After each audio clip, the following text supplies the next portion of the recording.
Hello बच्चों।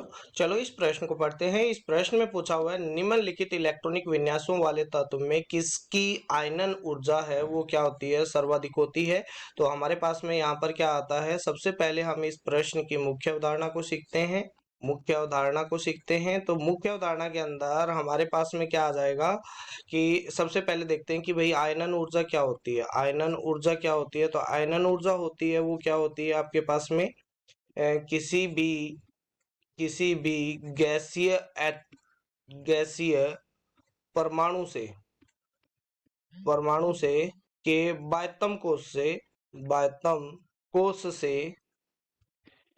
एक electron एक इलेक्ट्रॉन निकालने हेतु हेतु हेतु आवश्यक ऊर्जा आयनन ऊर्जा होती है। क्या होती है? आयनन ऊर्जा होती है। ठीक है। तो अगर मैं बात करता हूं तो जो आयनन ऊर्जा होती है जिसको हम क्या लिखते हैं, आयनन ऊर्जा को हम लिखते हैं आपके पास में आईई से, आयनन एनर्जी, आयोनाइजेशन एनर्जी। और ये आपके पास में परमाणु के आकार की क्या होती है आपके पास में आकार के इनवर्सली प्रोपोर्शनल होती है, यानी साइज के इनवर्सली प्रोपोर्शनल होती है। मतलब जैसे जैसे साइज बढ़ेगा आयनन ऊर्जा क्या होती जाएगी, कम होती जाएगी, यानी बड़े परमाणु से इलेक्ट्रॉन निकालना आसान हो जाता है। ठीक है। तो हम अगर बात करते हैं अगर मैं पीरियोडिक टेबल में बात करता हूँ, पीरियोडिक टेबल के अंदर बात करता हूँ, ठीक है। तो यहाँ पर अगर हम लेफ्ट से राइट की तरफ जाते हैं तो लेफ्ट से राइट जाने पर साइज क्या होता है आपके पास में, साइज होता है कम। और साइज कम होता है तो आयोनाइजेशन ऊर्जा क्या होती है आपके पास में, बढ़ती है। ठीक है।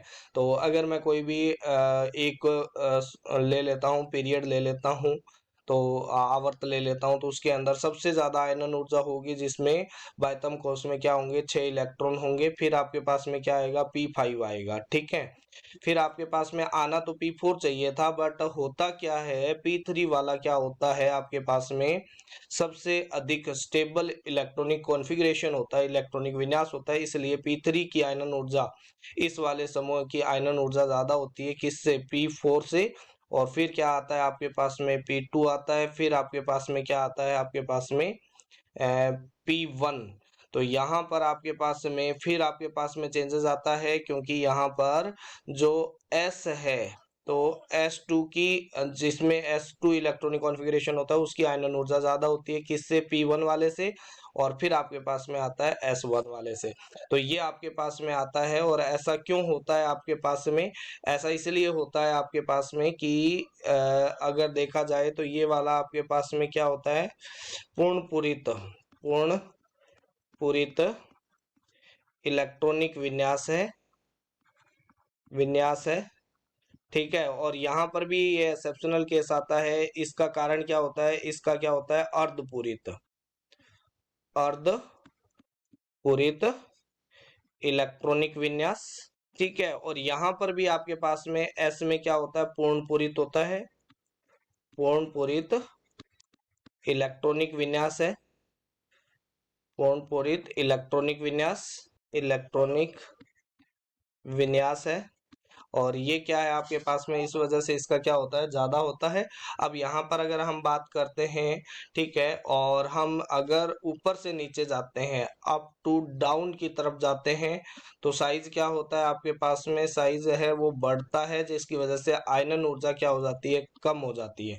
ठीक है। तो सबसे पहले तो देखा जाए तो यहाँ पर P2 P1 दिया हुआ है, तो इनकी आयनन ऊर्जा तो क्या होगी, कम होगी। ये थर्ड है आउटर मोस्ट सेल, यानी आपके पास सेम पीरियड से है, सेम आवर्त से है ये सारे तीनों, ए बी और डी। तो जबकि सी है वो कौन से है, फोर्थ आवर्त से है। किससे है, फोर्थ आवर्त से है। तो फोर्थ आवर्त से हो गया तो ये आपके पास में इसकी आयनन ऊर्जा क्या हो जाएगी, कम हो जाएगी। क्या हो जाएगी, आयनन ऊर्जा कम हो जाएगी। अब इन तीनों में से देखा जाए तो P3 इलेक्ट्रॉनिक विन्यास वाले की आयनन ऊर्जा क्या होती है, अधिकतम होती है, क्योंकि इसमें अर्धपूरित अर्धपूरित क्या है, इलेक्ट्रॉनिक विन्यास है, जो क्या होता है, सबसे स्टेबल होता है। ठीक है। तो आपके पास में ये आपका सही उत्तर हो जाएगा, ए वाला। आशा करते हैं मुख्य अवधारणा के आधार पर आपको इस प्रश्न का उत्तर समझ में आ गया होगा। धन्यवाद।